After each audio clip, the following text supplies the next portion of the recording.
Okay, we're going fertilising today on the wheat.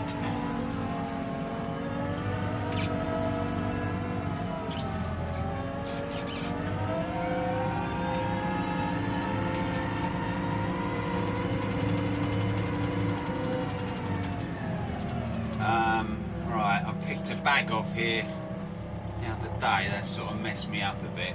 That's odd.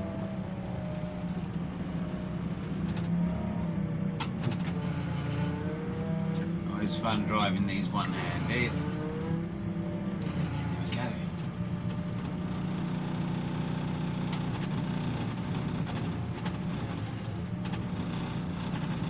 Oh, come on. God damn it. I think that's got it. Yeah.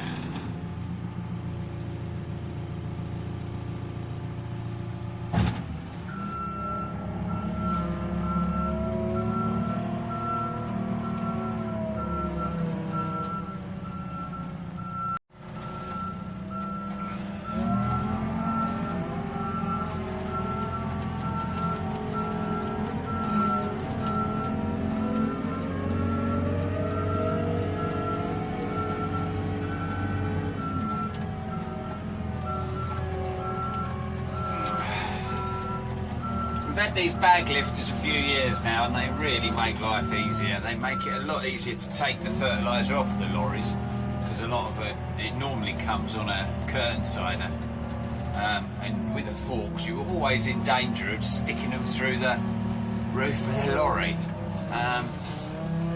and then you can stack stuff better in the sheds. It just makes life a lot easier to use a bag lifter. Right, let's open this up. So I've got my patented, expect everyone's got one of these, a knife. It's an old combine knife on the end of a piece of metal. Just gone a bit far, I just pull that back. Okay. Whether I can do this one-handed or not. Oh. No, I'm going to have to stop. Alright, so we're putting some fertiliser on. This is the first lot of fertiliser we've put on this field. This is the wheat. I'm using guidance at the minute. It's that's why I can film it. The fertiliser spreader's spreading away there like a good one. This is where I lose my phone.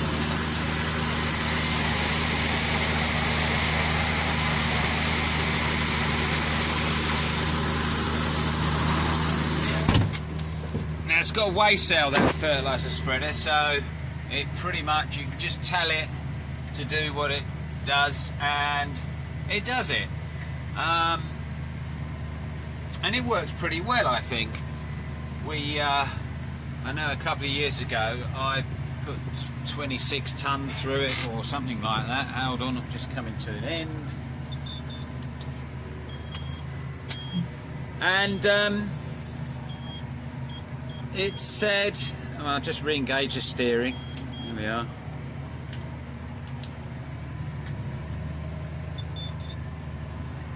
And it was within like 50 kilos of 26 tonne.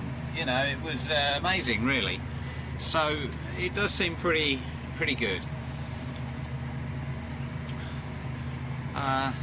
So it's a real sign of spring, this, that with the fertilisers going on now. We've got some weather. Perhaps it's a little bit early to put it on, just by a couple of weeks maybe. But we've got some rain coming, and if the last couple of years have been anything to go by, sort of Easter time, we've just been having no rain at all for a month. So, because it's a solid, it needs moisture and rain to get into the soil, so it's best to put some on now, so that's what we're doing. Right, this is my T7000. It's a T7060, so it's what, 200 and think it's 215 horsepower before it has its magical engine boost, which only works under certain conditions. So it's saying over 200 horsepower.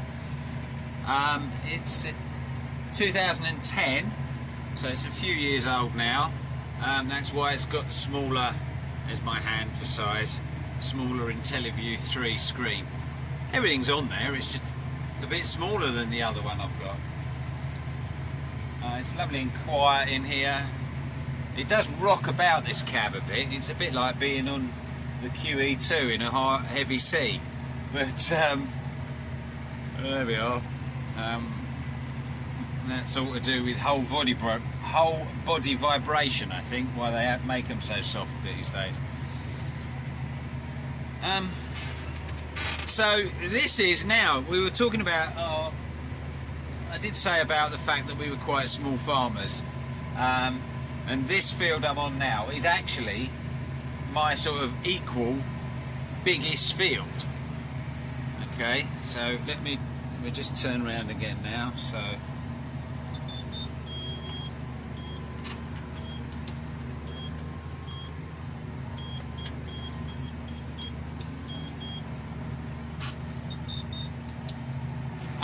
well, you can see the end of it down there.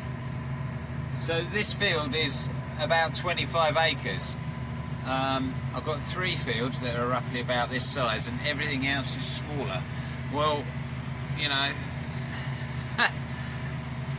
it would seem some of the people I'm watching on YouTube have got square mile fields, which actually I'm not sure how many acres there are in a square mile, but it's quite a lot. So anyway, this is quite a nice shape. It's sort of long and thin and relatively efficient for us. But yes, this is the biggest field we got. So we, you know, that just shows you what sort of scale we're farming on.